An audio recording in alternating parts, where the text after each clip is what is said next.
وا تازه نوې او په زړه پورې خبر په ټي لیګ کې محمد شهزاد او شفیق الله شفق داسې کارنامې وکړي چې دنیا ورته حیران شو. داسې سیګړې دی ویډیو را سره تر پایه وګورئ، په هر څه به پوه شئ.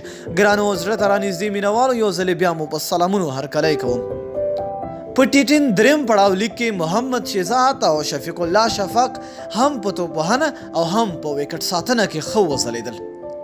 شهزاد محمدي د ډیکن ګلیډیټرز لوبډلې لپاره 9 سیالیو کې 109 منډې وکړې چې لوړې یې یوه لوبه کې 50 وې. وکټ ساتنه کې 2 کیچونه ونیول او 2 تیز ټمونه وکړل چې دې کار سره د دا ځل ټي لیګ اول نمبر وکټ ساتونکی یا کیپر وټاکل شو. راځو شفیق الله شفق شفیق الله شفق بیا کرناټا ټسکر لوبډلې لپاره 6 سیالیو کې ولوبېده چې 250 منډې وکړې.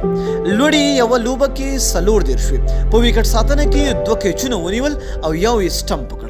خو یو تیز رن آوټ هم ترسره کړ چې دې کار سره 2 نمبر وکټ ساتونکی شو. نو دوستانو تاسو خپل نظر را سره لاندې په کمنټ کې شریک کړئ. تر بیا او بلې ویډیو د الله په امان.